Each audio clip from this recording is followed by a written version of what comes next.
नमस्कार दोस्तों, कैसे हो? मुझे उम्मीद है आप सभी अच्छे होंगे, जबरदस्त जिंदाबाद होंगे। तो दोस्तों आज एक बहुत इम्पोर्टेंट टॉपिक है, उस पर चर्चा करेंगे। जैसा कि आप पीछे देख पा रहे हैं, अग्नि 5 मिसाइल। जी हाँ, इसी पे चर्चा करने वाले हैं क्योंकि आपको पता है कि कल इसका सफल परीक्षण किया गया है, लेकिन इसमें एक नई तकनीक जोड़ी गई है जिसको MIRV के नाम से जाना जाता है।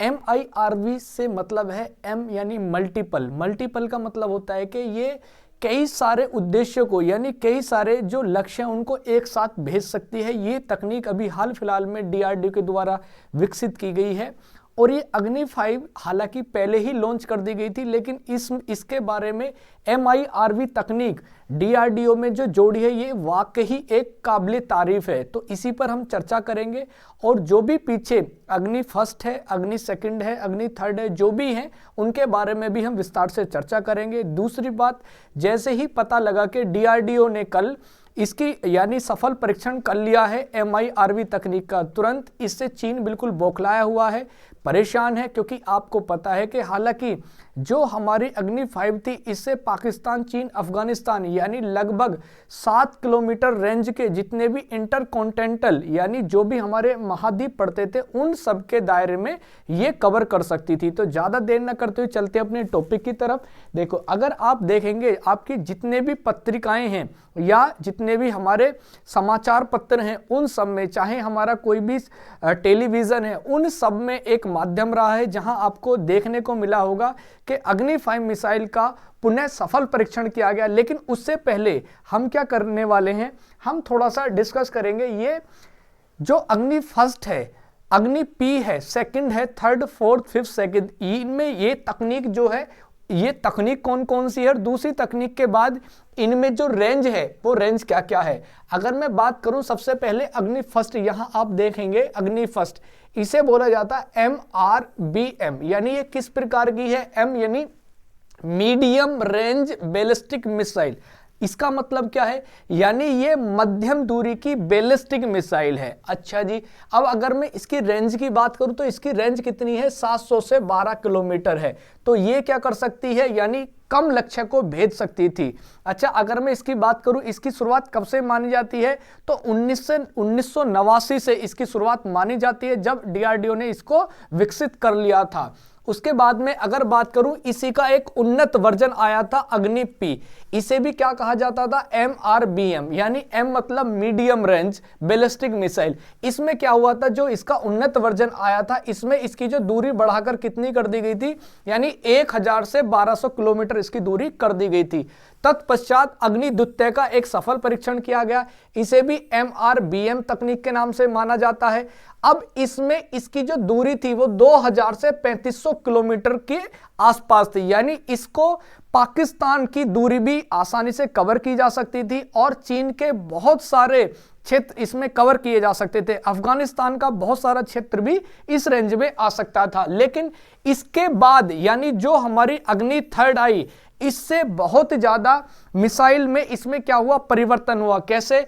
यानी इसमें आप देखेंगे IRBM। IRBM का मतलब है कि इंटरमीडिएट रेंज, यानी मध्यम से थोड़ी सी बड़ी है, इंटरमीडिएट रेंज बैलिस्टिक मिसाइल। अब इसकी जो दूरी थी वो कितनी थी? 5000 किलोमीटर। यानी ये चीन के सभी क्षेत्रों को क्या कर सकती थी? कवर कर सकती थी। दूसरा, अगर मैं बात करूं अग्नि 4 का फिर उन्नत श्रेणी, ये भी IRBM पर थी, लेकिन इसकी जो दूरी थी वो दूरी कम थी। अब इसमें क्या डिफरेंस था? यानी जो आपकी अग्नि 4 थी इसमें क्या था? यानी परमाणु ले जाने में सक्षम थी। अब मेरी बात समझेंगे, यानी जो आप अग्नि थर्ड और अग्नि फोर्थ में अंतर दिखाई देगा, तो ये अंतर जो दिखाई देगा ये बैलिस्टिक मिसाइल तो है, लेकिन ये परमाणु भार ले जाने में भी सक्षम थी। और कितना? 1 टन। आप मेरी बात समझेंगे, 1 टन का मतलब होता है कि 1000 किलोग्राम परमाणु बम ले जाने में जो सक्षम थी वो कौन सी थी? अग्नि 4 थी। तो इसीलिए इसकी जो दूरी थी वो कितनी कर दी गई थी? यानी 4000 किलोमीटर कर दी गई थी। उसके बाद ये आपकी अग्नि 5 का जो सफल परीक्षण किया गया था वो वर्ष 2012 में, कब कर दिया गया था? 2012 में कर दिया गया था। लेकिन इसमें एक खास बात क्या थी, यानी इंटरकॉन्टिनेंटल यानी अंतर महाद्वीपीय बैलिस्टिक मिसाइल थी, जिसकी शुरुआत कब कर दी गई थी? 2012 में। अब इसकी हद आप देखेंगे 7000 से 8000 किलोमीटर की रेंज थी, यानी इसमें हमारा आधा यूरोप, पूरा चीन, पाकिस्तान यानी सभी इसकी रेंज में आते थे। और इसकी क्या खास बात थी, यानी अगर मैं बात करूं इसमें 1 टन के साथ साथ यानी लगभग 1.5 टन आप परमाणु भार ले जाने में सक्षम थी। अब क्या था, यानी जो पहली तकनीक थी वो कौन सी तकनीक थी? अगर आप यहां देखेंगे तो इसमें MIRV ये तकनीक अभी हाल फिलहाल में लॉन्च की गई है। लेकिन इससे पहले जो तकनीक थी वो कौन सी थी? इंटीग्रेटेड यानी एकीकृत। एकीकृत का मतलब क्या रहता है? इसका मतलब रहता है कि एक बार अगर हमने कोई टारगेट फिक्स कर दिया तो उसके बाद में वो टारगेट को अचीव करती थी, उसमें यानी बदलने का कोई भी लोकेशन का प्रावधान नहीं था। और उसमें उद्देश्य भी कितने थे? एक। लेकिन ये जो MIRV तकनीक है इससे बहुत सारे उद्देश्य क्या एक साथ भेद किए जा सकते हैं। अब जो कल की बात है उस पर करते हैं फोकस, यानी अग्नि 5 का परीक्षण सफल, बीजिंग सहित पूरा चीन, इसमें आधा यूरोप होगा जद में, क्योंकि मैंने आपको पहले बताया कि इसकी दूरी आपको 5000 किलोमीटर बेशक यहां दिखाई दे रही है, लेकिन DRDO इसको 7000 किलोमीटर तक बढ़ा सकता है। यानी ये कितनी दूरी तक कवर कर सकते हैं? 7000 किलोमीटर की दूरी को क्या कर सकते हैं? कवर कर सकते हैं। अगली बात, भारत के अलावा हम सभी चीजों को कवर करेंगे। भारत के अलावा सिर्फ 5 देशों के पास यह है तकनीक। अब इसका मतलब क्या है, यानी जो MIRV तकनीक है ऐसी तकनीक किसके पास है? अब पहले MIRV देखें। इसका मतलब है multiple independently targetable re entry vehicle. इसका मतलब समझिए, इसका मतलब क्या है? मल्टीपल है यानी बहुउद्देश्य है। उसके बाद क्या? इंडिपेंडेंटली यानी अपने आप स्वतंत्र है। तीसरा टारगेटेबल है यानी लक्ष्य को भेज सकती है। और री एंट्री व्हीकल यानी अपने व्हीकल से जिससे जा रही है उससे क्या कर सकती है? वापसी भी कर सकती है। बहुत ज्यादा इंपॉर्टेंट है। आगे हम बात करें, अब भारत के अलावा सिर्फ 5 देशों के पास यह तकनीक है। ऐसे कौन से देश हैं? तो क्या बोलेंगे? ऐसे देश हैं, सबसे पहले भारत का नाम इसमें जुड़ गया है। अब 5 अलग देश कौन से हैं? तो इसमें अमेरिका, रूस, चीन, फ्रांस और ब्रिटेन, इनके पास यह शक्ति अभी तक हासिल है, जिसको MIRV तकनीक के नाम से जाना जाता है। आगे अगर बात करें, मोबाइल लॉन्चर से भी दाग सकते हैं। अब इसका मतलब क्या है? यानी ये ऐसी तकनीक है कि अगर आपको ये ओडिशा से इसको छोड़ना है तो आप नई दिल्ली से बैठकर इसको लॉन्च कर सकते हैं। आप तमिलनाडु के किसी भी हिस्से से बैठकर लॉन्च कर सकते हैं। आप अमेरिका से बैठकर भी इसको क्या कर सकते हैं? लॉन्च कर सकते हैं। तो इस तकनीक को क्या कहा जाता है? मोबाइल लॉन्चर तकनीक कहा जाता है, यानी मोबाइल से इसको ऑपरेट किया जा सकता है। आगे अगर मैं बात करूं इसमें क्या ऐसी खास चीज है अन्य, तो 2 मीटर चौड़ी है। यानी अगर मैं इसकी चौड़ाई की बात करूं तो कितनी चौड़ाई है? 2 मीटर चौड़ाई है। ऊंचाई अगर मैं बात करूं, ये टोटल जो ऊंचाई है 175 मीटर इसकी क्या है? ऊंचाई है।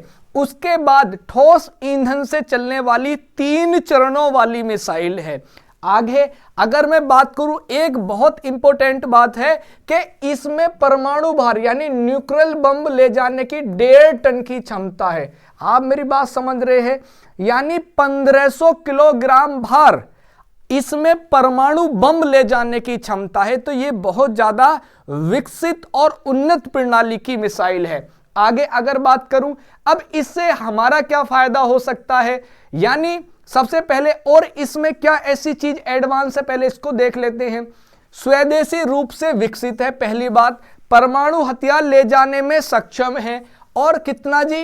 एक बार में 1.5 टन वजन, 1.5 टन। हालांकि इसको मैंने पहले भी जिक्र किया, लेकिन एक बार लाइन देख लेते। उसके बाद इसकी जो मैक गति है, अगर आप इसकी मैक गति की बात करें तो कितनी है? 24 मैक है। 24 मैक का मतलब क्या है?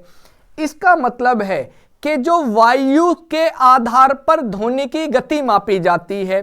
अब जो ध्वनि की गति है उस ध्वनि की गति से कितने गुना, यानी 24 गुना, यानी 24 गुना ध्वनि की गति से तेज चलने वाली है। आप मेरी बात समझ रहे हैं, यानी जो ध्वनि की गति है उस गति से 24 गुना तेज चल सकती है। तो अब इसका मतलब क्या है, यानी 15 मिनट में ये आधा यूरोप, आधा से ज्यादा यानी पूरा चीन, पाकिस्तान, यानी जितने भी हमारे सीमा के आसपास के क्षेत्र हैं उनको कवर कर सकती है। दूसरा, यानी आधे यूरोप को भी ये 15 मिनट में कवर कर सकती है। और पाकिस्तान को तो मात्र 1.5 मिनट में क्या कर सकती है, नेस्तनाबूद कर सकती है। यानी इस्लामाबाद 1.5 मिनट में क्या हो जाएगा, खत्म हो जाएगा, अगर ऐसी कोई सिचुएशन बनती है। आगे मैं बात करूं, अब विशेष समूह में शामिल सुरक्षा परिषद में मजबूत होगी दावेदारी। कारण क्या है, आप उस कारण को समझिए, क्योंकि ये तकनीक केवल किन देशों के पास है, 5 देशों के पास, जो हमारे संयुक्त राष्ट्र में सुरक्षा परिषद के स्थायी सदस्य हैं। ये बड़ी बात है, ये बड़ी बात है। तो हमारी क्या हो जाती है, उसमें हिस्सेदारी मजबूत हो जाती है। आगे, अब प्रधानमंत्री नरेंद्र मोदी जी ने भी डीआरडीओ के लिए ट्वीट किया है, क्योंकि ये एक बड़ा सराहनीय कदम है। डीआरडीओ के जो वर्तमान अध्यक्ष हैं वो भी बड़ी गर्व का पल महसूस कर रहे हैं, क्योंकि ये MIRV तकनीक भारत के लिए गौरव का क्षण लेके आई है। तो बड़ा ही महत्वपूर्ण है, और इससे चीन, पाकिस्तान और जो हमारे दुश्मन हैं वो बौखलाए हुए हैं, और ये बड़ी कुशलता की बात है, बड़ी अच्छी बात है। तो ये आपको अंत में ये जो हमने इंफॉर्मेशन आपको पास करी है, जो हमें पता है इसके बारे में हमने सारी इंफॉर्मेशन आपको पहुंचाई है। तो अगर आपको ये हमारे ऐसे सेशन अच्छे लगते हैं तो एक बार लाइक करिएगा, अपने दोस्तों के साथ भी इसको शेयर करिएगा। और अगर आप ऐसे वीडियो जो वर्तमान में समसामयिक मुद्दों पर चल रहे हैं उन पर ऐसी जानकारी चाहते हैं तो कमेंट करके जरूर बताएं, हम ऐसी वीडियो आपको समय समय पर लाते रहेंगे। बहुत बहुत धन्यवाद, आभार, नमस्कार।